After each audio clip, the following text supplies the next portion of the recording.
Hey coaches, this is a great exercise to do in your class, especially if you have someone in your class like I do who's living with PSP. So it has to do with vertical scanning, and Dr. Ho is going to tell us more about it. So with PSP, a lot of times the patients have a lot of difficulty scanning on the vertical. So what I usually do is I get them a target, and it doesn't have to be a ball, but it should be nice and big that they can see it. And I put it down low, and then I have something else, and again, this can be a ball or it can be something else, that's a little bit above head level. And so what I have the patient do is they reach out and they touch the upper target, then they touch the lower target, and upper target and lower target. So we have them go back and forth, and you can see Colleen here is moving her head. So when she's moving her head, she's also waking up the balance centers in her brain. Now the other variant of it, we can train just the eyes moving. So if the head stays still, and then we're just gonna do eyes only. Okay, so you can touch it still. Touch. You see now her head is nice and still. So now we're working just on eye movement alone. And again, if patients get symptomatic, then we really want them to stop the exercise and get assessed before we continue. And how does this help somebody with PSP? What's going on when they're working on the vertical? Well, we're training them to have better vertical scanning. And one of my big concerns with PSP is that they're falling because they're not even looking at the floor. They're just kind of stuck in space, and they don't look in front of them and they don't look back. And so we're really just training some scanning and some better awareness. Okay. Would you do this horizontally as well? I would. So we have, we do different types of therapy exercises that they scan multiple targets on sideways, but the up down is typically where I see them have struggle with the most.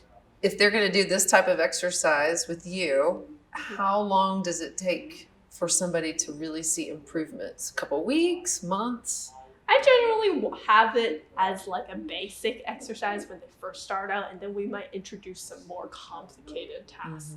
But this is a good exercise, and again, we're also, using a little bit of neck muscles and upper shoulder to support this type of movement. Awesome. Thank you. That was great, wasn't it? I can't wait to try this.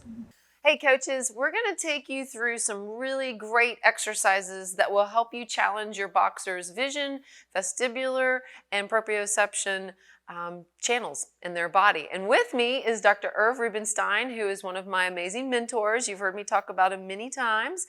And he is also the owner of Steps Fitness Training right here in Nashville, Tennessee. So he's going to take me through the exercises. Go.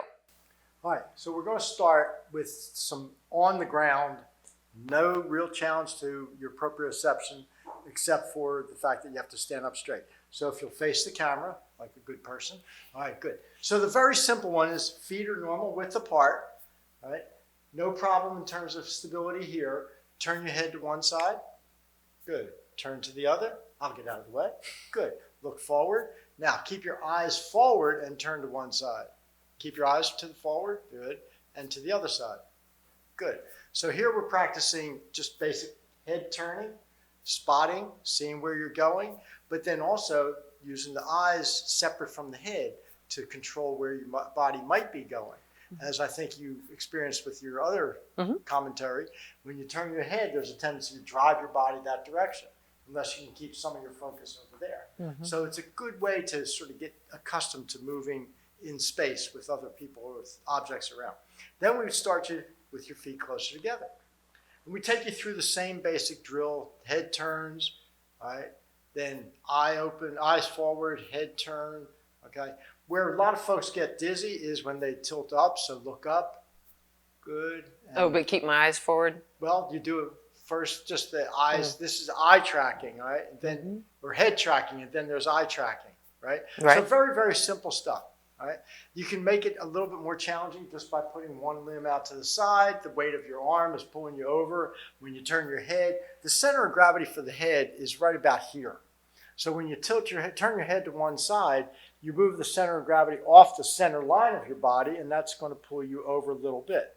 So this is all static balance. Now, then any of these challenges can be compounded by doing something on a device that requires you to use a little more of your proprioception. All right. Proprioception is the muscles and the nerves figuring out where your joints are in space. Okay. And so here it distorts it a little bit. And now you have those same moves that can be done in that way. Right. And again, you'd start with a wide stance, a narrow stance. You can then start into what's called a half tandem. The half tandem, you bring your right foot up a little bit further. Oh, No, okay. There you go. So this way you still have a little more width in your stance, but you've got a little more length in it too. So it's still a little more out of balance. So now turn your head. Good. Yeah, you can see the motion there, right? Just that little bit of movement is enough to challenge one. Now, to do it with one arm out to the side. All right? And the other side, switch the arms. Good. And now, arms down by your side. Keep your eyes forward, turn your head. That's hard. So here what we're doing is we're creating a situation where your lower extremities have to try to balance you as your head and eyes take you off position, right? Right. To pull you out of line. Now we can exacerbate or exaggerate, if you want to say. Exacerbate would be to make you fall, all right? But to exaggerate it by putting a weight in your hand. So for example, if you can hang on a moment. Yep. You get weight. And it doesn't take a lot of weight to stimulate the nervous system a little bit more. So now, arm out to the side. Right. The weight is trying to pull her over to the right. She's having to stabilize on her left side to keep herself from tipping over. All right. Put your weight down. Do it again. Turn your head at the same time. All right. Right. Now keep your eyes forward as you turn your head. That's really hard. I feel my head bending. Yeah, right. It did tilt. Right. There you go. So you can see movement occurring, and then of course you can get it more challenging by doing something as mundane as just putting the ball of the foot down next to the heel. So now you're not quite in a single leg stance. Bend your left knee a little bit. There you go. Whoop. Right. But you've taken away some base of the support, and therefore it's a little more challenging. All right. And now you go into the full tandem stance where the heel is, the toe and heel are aligned. So this is really high risk at this point. I don't know that this is appropriate for the many of your Parkinson's clients. Maybe if I had them over there by the bar where they could at least touch one finger. My point being, it's still high risk. Yeah. Right. Yeah. And so anytime you're going to challenge the stability, you've got to place it in the context of what the person's normal stability is. If they can't do this on the ground, don't do that there. True. Right. And if they can't focus with their eyes forward, turning or their head turning, then there's no need trying to put them on this. Right. Because you're stimulating the nervous system almost beyond what their nervous system is able to manage. Right? So even in this, we need to understand and appreciate progressive and regressive versions of the And I'm a exercises. big fan of, and this is the challenge that we all face, we as trainers and instructors, is we always want to keep pushing them a little bit further. And we have to acknowledge, and you and I have talked about this, we have to acknowledge that many of the people in these classes already have some impairment to the nervous system. And by pushing them to the point where we say, oh, well, let's back away, and you take away that success factor. Right. So just keep walking closer to the edge and don't think that, oh, it'll be more fun doing this. Right. Right? I've seen too many trainers with normal people putting people on a BOSU and doing one-arm snatches. Right. That's great. But the real world doesn't require that. It requires doing it on the ground. Right. So at some point, it's just for your entertainment, right? Or for their fun. Yeah. Right? But when you're working with people who have neurologic impairments, you want them to experience success. Right. And so you make your progressions smaller. You don't try to push the envelope. But as they progress, or within this context of progression, maybe they can get to the half tandem. And at that point, you might say, all right, let's try the BOSU. Yeah. Because at that point, they've got a little bit better balance than they had before. Right. And now you might try that, even though you skipped over that. Yeah. Does that make sense? Yeah. So you skipped over the tandem stance to take them there. But again, why? Right. Yeah. Okay? That's the big question, especially in a class setting. Why are you doing it? Yep. If ever you see a boxer step in the ring wearing a 8-inch air-filled shoe, then we might make sense of why you put them on the BOSU. Right? Does that make Right. sense? Oh, absolutely. So I think my point to you about this and the tracking thing is it's really not that hard to incorporate some of these visual and Right. head or cranial tracking things, but trying to do it in such a way that includes safety, includes an opportunity for progression, and may actually impact their functionality in the real world. Right. So, for example, whereas the dumbbell is not truly impacting, although a female with a purse could do it, right? Standing on the ground, right? Let's do the same thing, tossing a ball from hand to hand. Right? Here now we've got eye tracking, head tracking, and we can even make a demand. Keep your head stationary and just track with your eyes. Right? So a low-risk exercise, now feet together. A low-risk exercise, don't move your head. Right? But we could play the head tracking game if we want to, but we're going to just do it with your eyes. Now do half tandem. Now, why is this so valuable? Because now we get them in an unstable situation, and they're trying to focus on the ball, keeping their head stationary while trying to balance. That's multitasking. Yeah. This is when you fall, right?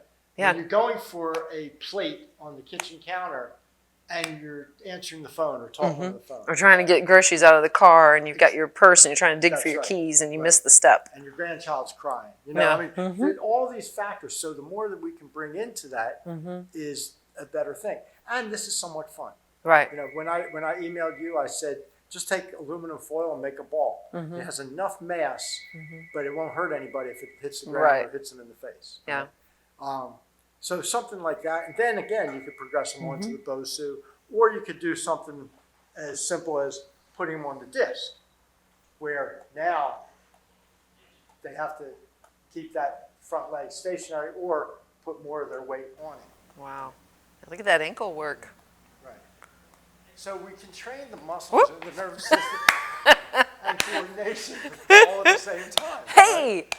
So If you want to be able to do that, you got to come to Steps Fitness. so does that answer your question? That does answer my question. And Dr. Ho was, she was very, she strongly encouraged that coaches really work on neck strength, shoulder, upper back.